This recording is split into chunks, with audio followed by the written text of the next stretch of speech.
포기하지 않는 사랑이라는 제목으로 우리 말씀을 묵상하도록 하겠습니다. 자, 여기 1절 말씀에 보니까 모든 세리와 죄인들이 말씀을 들으러 가까이 나왔다, 이렇게 이야기를 합니다. 우리 하나님 말씀을 들을 수 있는 유일한 조건 단 한 가지가 있다면 그것은 여기 세리와 죄인들이라고 말하는 것처럼 내가 죄인이구나, 내가 하나님 앞에 연약한 존재구나 라고 하는 것을 이제 깨닫는 겁니다. 그러니까 내가 하나님 앞에서 살아야 되겠구나, 이런 마음을 깨닫는 것입니다.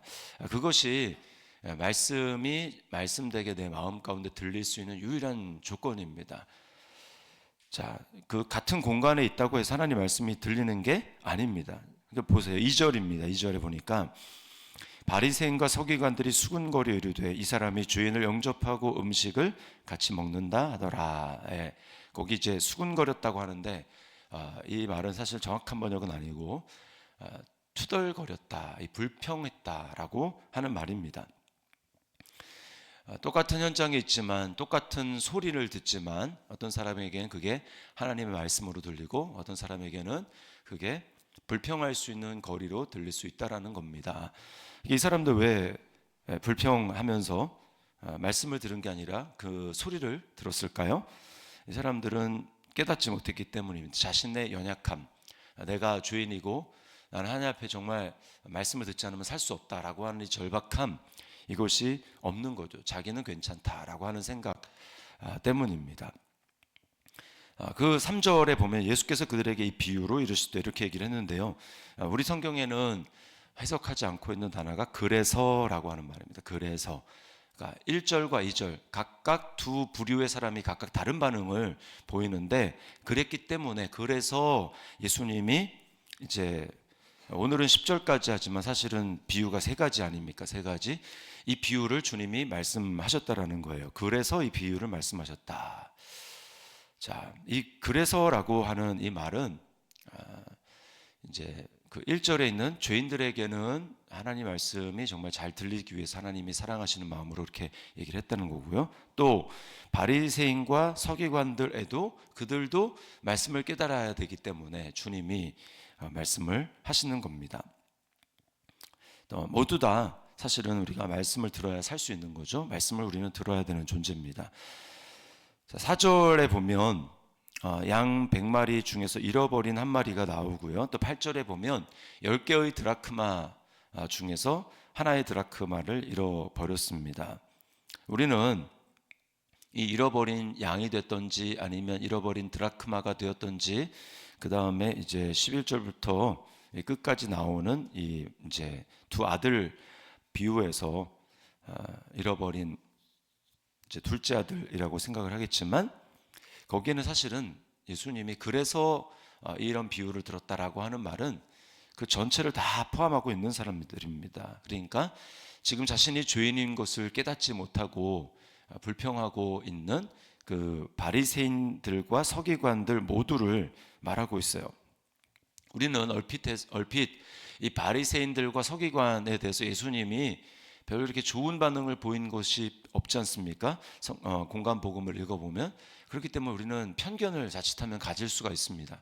예수님이 뭐 화 있을진저 하면서 막 저주하고, 그 다음에 뭐 독사의 뭐 자식들아 이런 욕을 이제 하시니까 바리새인들은 나쁜 사람이다라고 생각을 하지만 그렇지 않습니다. 예수님이 여기 그래서 이 비유를 말씀하셨다라고 하는 것은 그 근본은 사랑입니다. 사랑. 그들이 깨닫지 못하고 있기 때문에 예수님이 충격 요법으로 때로는 굉장히 좀 심하게 말씀을 하셨지만, 그 예수님의 마음 자체는 그들도 구원받고 그들도 깨닫고 하나님 말씀을 듣고 변화되기를 원하는 그 주님의 마음에서 그렇게 이야기를 한 거예요.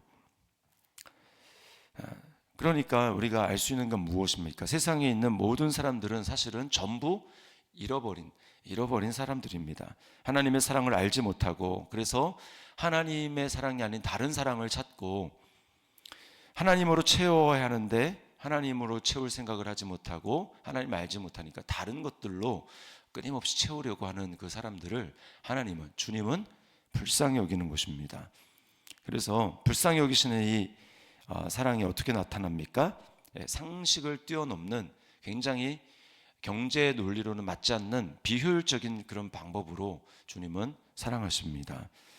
한 마리를 찾아내기까지 끝까지 찾는다. 여기 보면 동일하게 이제 4절에 보면 찾아내기까지 찾아다니지 아니하겠느냐 이렇게 이야기를 합니다. 또 8절에도 보면 찾아내기까지 부지런히 찾지 아니하겠느냐.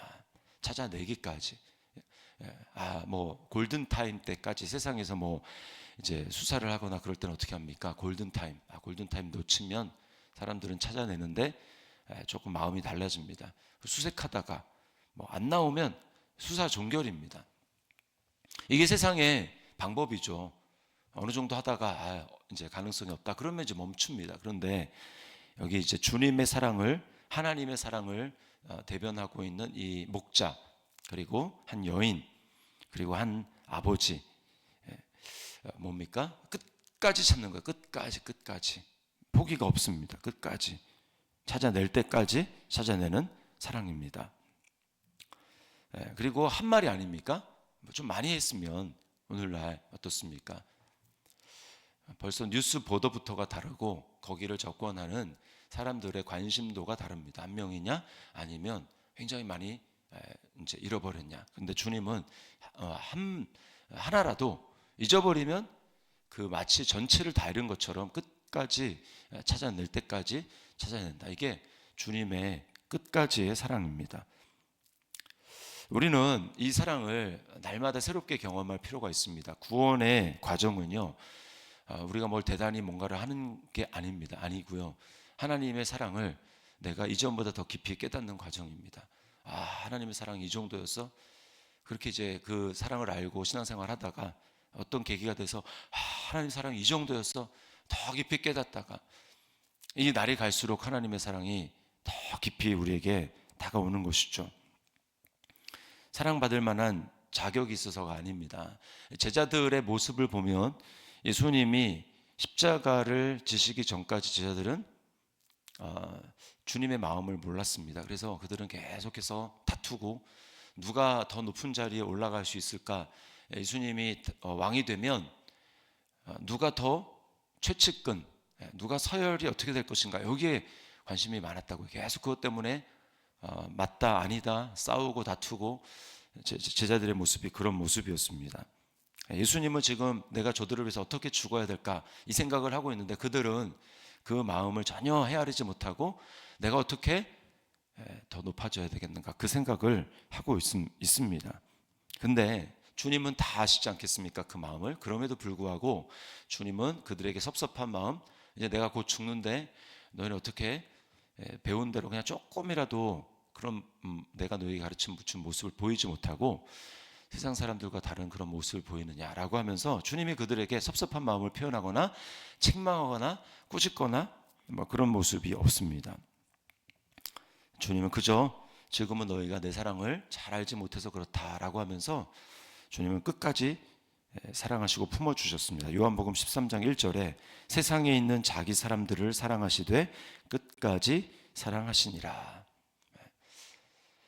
주님이 우리에게 그러므로 오늘 이 본문 말씀을 통해서 요구하시는 것은 무엇입니까? 그 사랑을 알라는 겁니다. 그 사랑을 새롭게 마음으로 알라는 것입니다. 바울 사도가 에베소 교회 성도들을 보면서 기도한 그 간절한 기도가 바로 이것이었어요. 에베소서 3장 16절 이하의 말씀에 보면 이렇게 말씀하고 있습니다. 그의 성령으로 말미암아 너희 속사람을 능력으로 강건하게 하시오며. 우리 속사람이 어떻게 강건해질 수 있습니까? 그 다음입니다. 믿음으로 말미암아 그리스도께서 너희 마음에 계시게 하시옵고. 자, 믿는 에베소 교회 성도들 예수님이 없겠습니까? 그 마음에 있겠죠. 구원 받았으니까. 그런데도 불구하고 이건 뭡니까? 실제로 경험한다라는 거야. 정말 주님이 내 안에 계시는구나 라고 하는 것을 그들이 인지할 뿐만 아니라 그것을 경험하고 느끼며 살아가는 것입니다. 그럴 때 속사람이 강건해지는 거예요. 그 핵심은 사랑입니다. 너희가 사랑 가운데 뿌리가 박히고 터가 굳어져서 능히 모든 성도와 함께 지식에 넘치는 그리스도의 사랑을 알고. 지식에 넘치는 그리스도의 사랑. 우리 머리에 담을 수 없는, 그래서 점점 그 사랑의 이해가 깊어지는 그 사랑을 말하는 겁니다. 그 너비와 길이와 높이와 깊이가 어떠함을 깨달아 하나님의 모든 충만하신 것으로 너희에게 충만하게 하시기를 구하노라. 우리가 충만을 구합니다. 충만. 그 충만은 어디에서 오는 것입니까?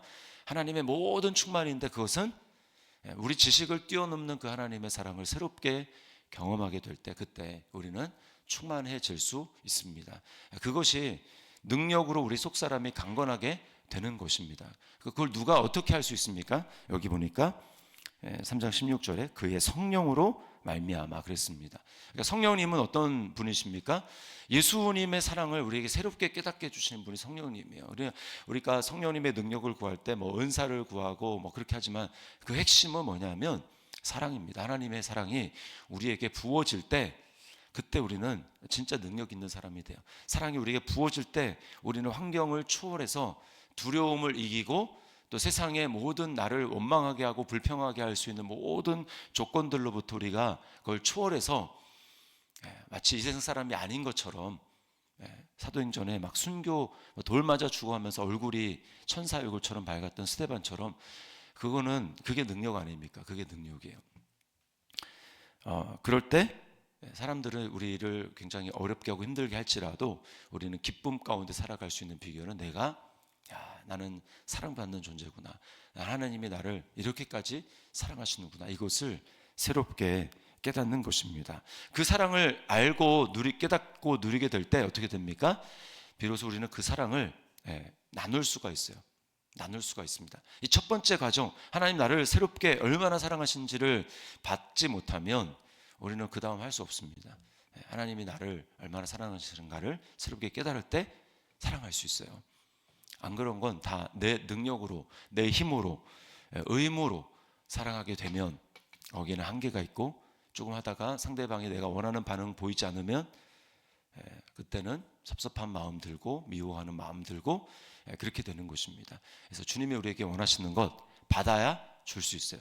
내가 주님의 사랑을 오늘 새롭게 경험하고 받아야 우리는 사랑하고 사랑을 줄 수 있습니다. 이 포기하지 않는 비효율적인 이 주님의 사랑을 오늘 성령님께서 우리에게 새롭게 깨닫게 하시고 경험하게 하시고 또 그것을 받아 누리게 하심으로 말미암아 오늘 그 하나님의 사랑을 우리 가정에서, 또 내가 일하는 일터에서, 또 만나는 사람들에게 흘려보내는 우리 통로의 역할을 감당하는 우리 저와 여러분들 될 수 있기를 주님의 이름으로 축원합니다.